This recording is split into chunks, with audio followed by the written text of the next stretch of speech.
तुम्ही कशा करता फडणवीसना घालवत्या महाराष्ट्रातून? एकनाथ शिंदे कामाला लागले ते तुम्हाला माहिती आहे. त्यासाठी या या बोला, काय प्रश्न आहे तुमचा?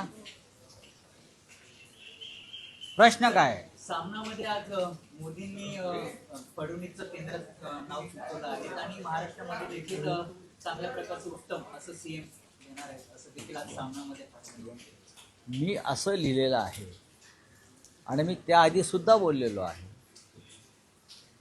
या देशात जी राजकीय उलथापालथ झाली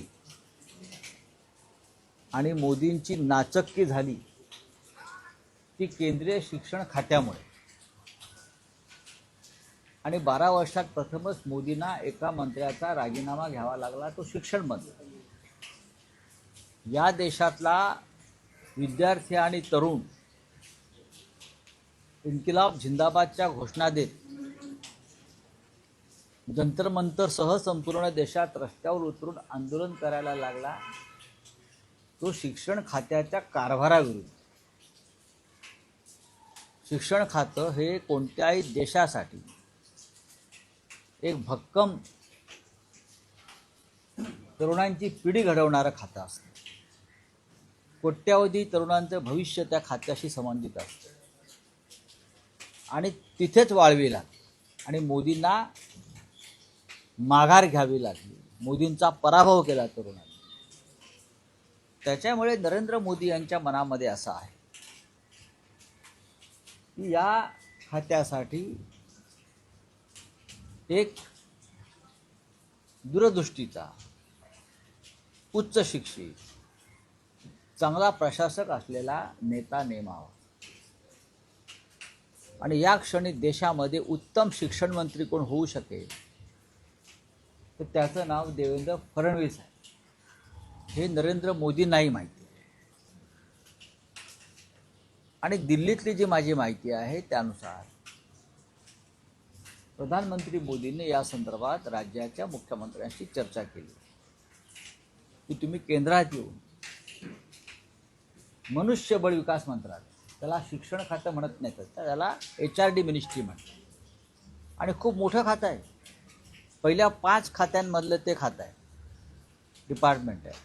मनुष्यबळ विकास खात्याचं जबाबदारी आपण घ्यावी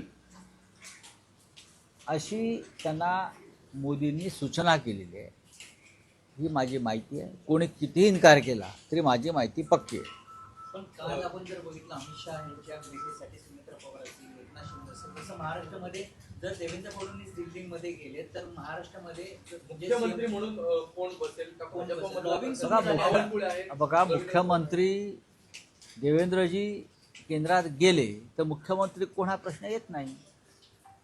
भारतीय जनता पक्षामध्ये अशी परंपरा आहे सध्या की दिल्लीतूनच राज्य करायचे.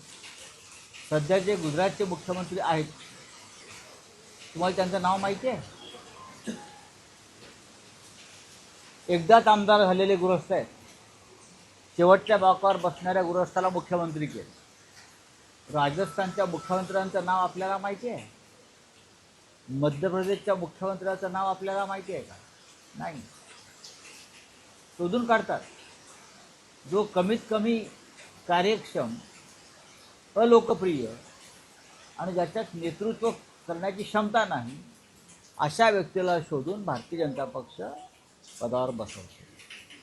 पण माझ्या माहितीप्रमाणे मोदींनी आश्वासन दिलं आहे फडणवीसांना, तुमच्या पसंतीचा मुख्यमंत्री नेमला जाईल. या देशाला एक उत्तम शिक्षण मंत्री मिळो अशी आमच्या सगळ्यांची इच्छा आहे आणि ती बहुतेक सरकारची सुद्धा इच्छा आहे. आता देवेंद्र फडणवीस काय विचार करतात ठीक आहे, त्यांची भूमिका आहे. पुण्यामध्ये अमित शहाचे स्वागताचे बॅनर आपण देखील एक ट्विट केलं, त्या ठिकाणी बाळासाहेबांचे आनंद दिघे. बघा, एकनाथ शिंदे आणि त्यांचे लोक हे एक नंबरचे ढोंगी आणि भंपक आहेत. हिंदुहृदय सम्राटांचे खरे वारसदार वगैरे म्हणतात ना स्वतःला. आनंद दिघे माझे गुरु. कसले गुरु? बाळासाहेब ठाकरेंचा तुमचा काय संबंध? काल घाबरले. अमित शहा एक तर काळोखात आले 2 वाजता घाबरून जनतेला, आणि त्यांच्या स्वागताच्या बोर्डावर आपण स्वतःला अमित शहाच्या कृपेनं दिलेल्या शिवसेनेचा प्रमुख मानता ना,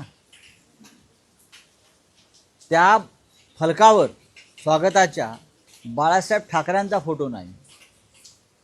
स्वतःचे जे गुरु आहेत आनंद दिघे त्यांचा फोटो नाही. का भीती वाटते? मालकांनी सांगितलं आहे ना बाळासाहेब ठाकरेंचा फोटो लावायचा नाही म्हणून. ते दिसलं ना काल पुण्यामधल्या कुठल्याही होर्डिंगवर एकनाथ शिंदे यांच्या पक्षाच्या बाळासाहेब ठाकरेंचा फोटो नाही.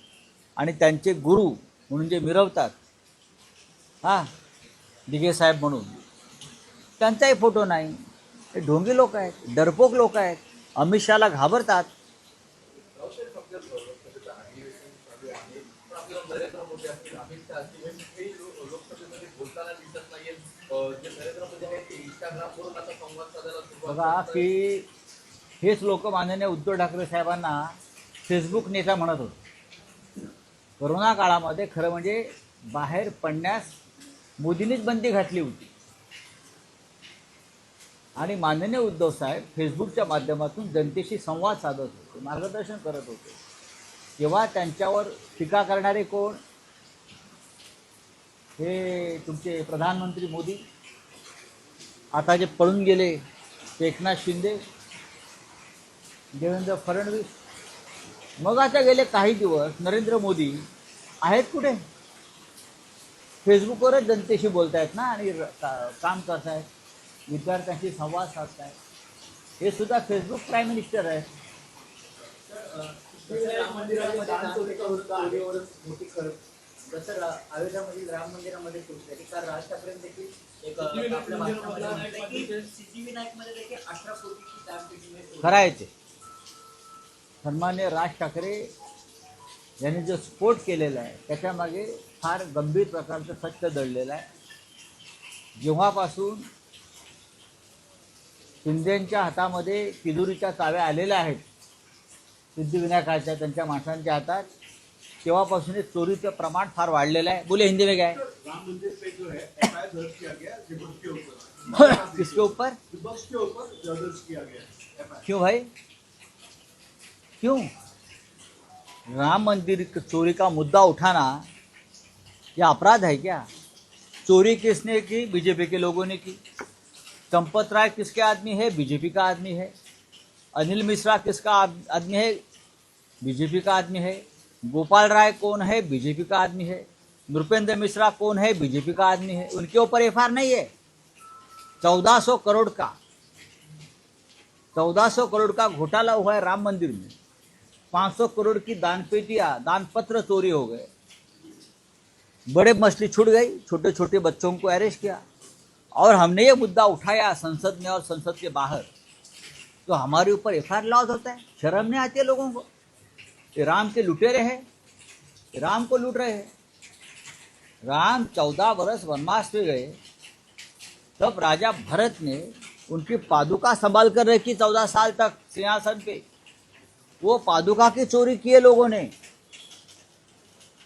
सीता माई का मंगलसूत्र चोरी हो गया वहां से.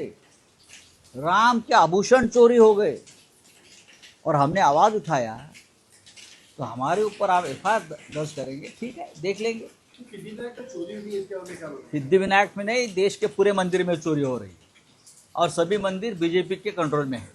सब तिजोरी की चाबियां मंदिर की जो है ना, ये फडणवीस और मोदी जी के लोगों के हाथ में है. चोरी चोरी हो रही है भगवान के घर में. चलिए, सामना में आपने लेख लिखा है, फडणवीस की अफसारी की है, उनको दिल्ली जाने का है, किस तरह से आप देखते हैं? हाँ, तो मैंने सच बोला है, पहले भी बोला था कि देवेंद्र फडणवीस इस देश के अच्छे एजुकेशन मिनिस्टर बन सकते हैं. और मोदी जी की भी यही भावना है कि जिस एजुकेशन मंत्रालय के वजह से उनको घुटने टेकने पड़े, बार बार माफ़ी मांगनी पड़ी, इतना बड़ा आंदोलन झेलना पड़ा, तो उस मंत्रालय के लिए सक्षम एजुकेशन मिनिस्टर की ज़रूरत है. और आज इस देश में एक ही व्यक्ति है जो शिक्षा मंत्रालय यानी एचआरडी मिनिस्ट्री संभाल सकता है, वो है महाराष्ट्र के मुख्यमंत्री देवेंद्र फडणवीस जी. मेरी जानकारी है मोदी जी ने देवेंद्र जी से उस बारे में बातचीत कर ली है।